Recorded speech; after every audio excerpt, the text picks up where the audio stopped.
একদিকে জাতীয় নির্বাচন কমিশনের ফুল বেঞ্চ শহরে একের পর এক বৈঠক তাদের শেষ, দ্বিতীয় দফার বৈঠক শুরু। অপরদিকে এরই মধ্যেই আবহের মধ্যেই তাপস রায়ের দল ছাড়ার পাকাপাকি ঘোষণা, একবারে সাংবাদিক সম্মেলন করে ঘোষণা করে দিলেন বরানগরের বিধায়ক তাপস রায়। জানিয়ে দিলেন আর তিনি তৃণমূল কংগ্রেসে থাকছেন না। প্রোটোকল মেনে বিধানসভাতেও তিনি পৌঁছে গেছেন অধ্যক্ষের কাছে তার পদত্যাগপত্র জমা দিতে। অর্থাৎ বরানগরের এই বিধায়ক এবার আর দলে থেকে দলের হয়ে লড়াই বা দলের কাজ বা দলের বিধায়ক কোনো কিছুই আর থাকবেন না। নিয়ম অনুযায়ী অধ্যক্ষের কাছে সমস্ত কাগজপত্র জমা দিতে হয় সেটা করতে, অর্থাৎ একদিনও সময় নিলেন না। একদিনও দল ছাড়ার ঘোষণা করার সাংবাদিক সম্মেলনের 1 ঘন্টার মধ্যেই বিধানসভায় পৌঁছে গেলেন তাপস রায়। অর্থাৎ টানাপোড়েন তার দীর্ঘদিন ধরেই চলছিল।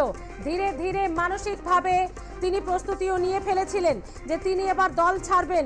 ঠিক সেটাই দেখা গেল যে যেখানে কার্যত 1 ঘন্টাও সময় নিলেন না এই ঘোষণার পর বিধানসভায় পৌঁছে গেলেন। তিনি জানিয়েছেন, আমার বাড়িতে ইডি অভিযান নিয়ে মুখ্যমন্ত্রী বিধানসভায় বলতেই পারতেন, কিন্তু তিনি শাহজাহানকে নিয়ে বললেন, কিন্তু আমার বাড়িতে ইডির প্রসঙ্গে কিছুই জানালেন না।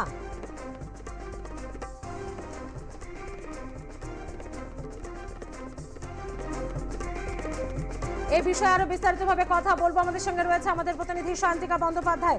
সায়ন্তিকা, খানিকটা মান অভিমান, খানিকটা বলা যেতে পারে টানাপোড়েন, আক্ষেপ নিয়েই দল ছাড়লেন তাপস রায়। কি বললেন তিনি?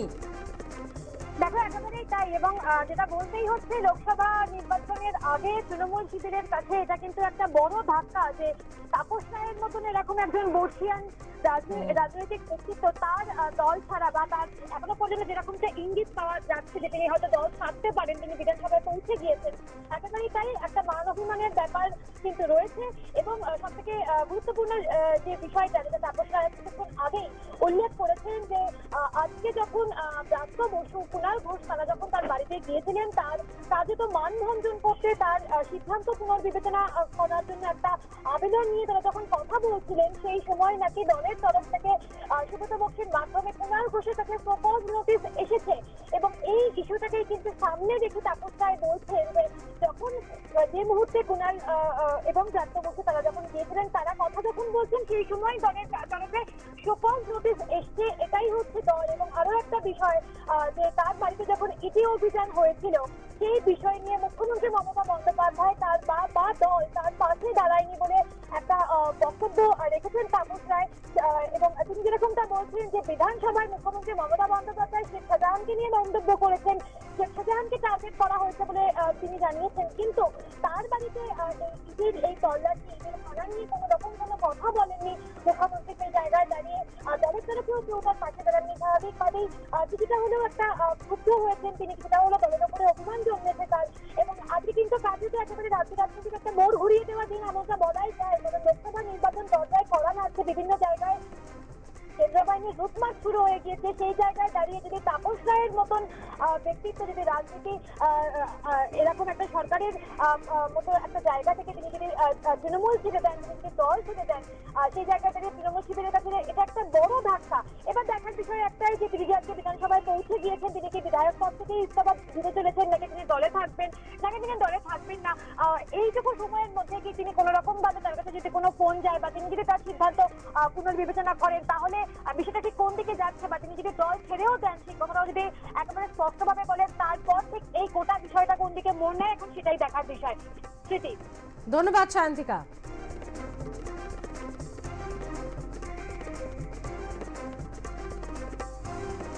এই বিষয়ে আমাদের সঙ্গে রয়েছে আমাদের আরেক প্রতিনিধি সঞ্জনা লাহিড়ী।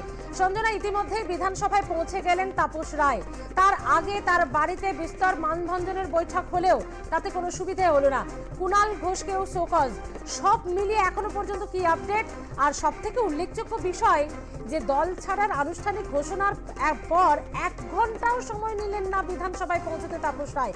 অর্থাৎ টানাপোড়েনটা, আক্ষেপটা কতটা পরিমাণ, এতেই তা বোঝা যাচ্ছে। সঞ্জনা।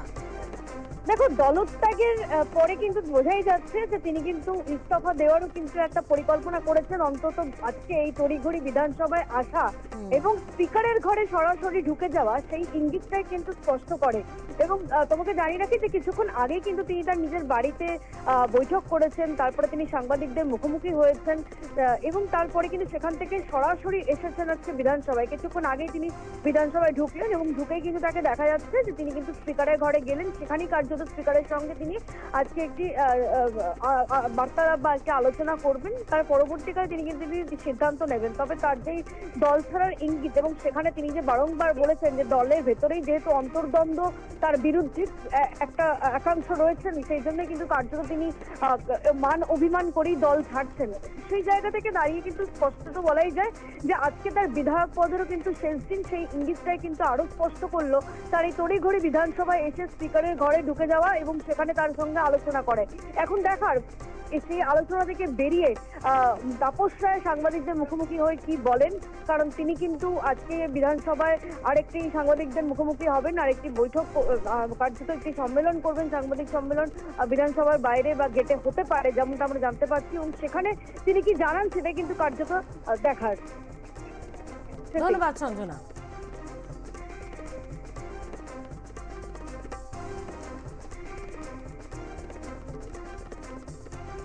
আমাদের সঙ্গে রয়েছেন তৃণমূল নেতা জয়প্রকাশ মজুমদার। জয়প্রকাশ দা, ভোটের দিনক্ষণ ঘোষণা হয়নি, কিন্তু লোকসভা নির্বাচনের আগে তাপস রায়ের এই দল ছাড়া কত বড় ধাক্কা জয়প্রকাশ দা?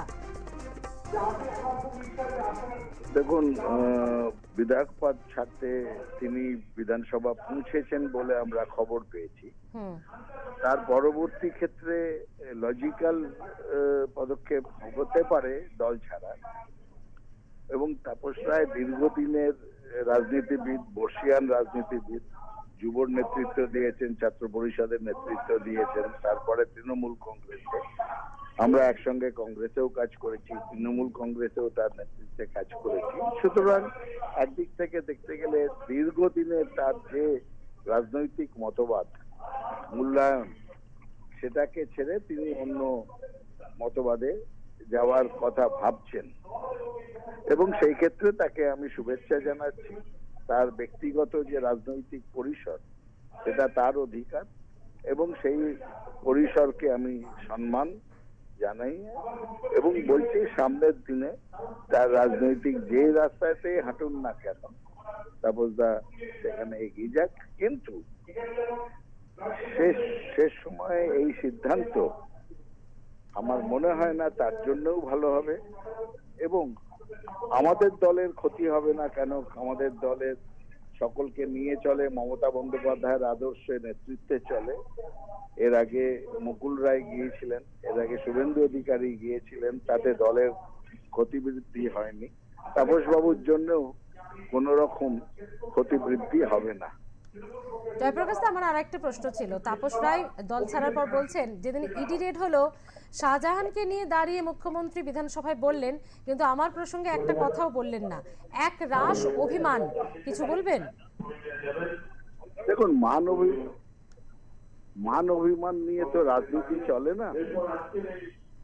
রাজনৈতিক সময় মান অভিমান চলে না, এইটা মাথায় রাখা দরকার। জয়প্রকাশ দা, সুদীপ বন্দ্যোপাধ্যায়ের সঙ্গে টানাপোড়েন নিয়ে কি এই পরিণতি হলো? না, সেটা তো ভবিষ্যতে বিশ্লেষণের সময় থাকবে। এখনো কোনো বিশ্লেষণের সময় আসেনি। সব থেকে বড় কথা হচ্ছে যে রাজনীতি চলে মতবাদের উপরে, মান অভিমানের উপরে। ব্যক্তি সংঘর্ষ, ব্যক্তিগত যে রিলেশন, ইকুয়েশন এক ব্যক্তির সঙ্গে আর এক ব্যক্তি, সেটা গণতান্ত্রিক জাতীয়তাবাদী দলের রাজনীতিতে সেটা চলে না। ঠিক আছে, ধন্যবাদ।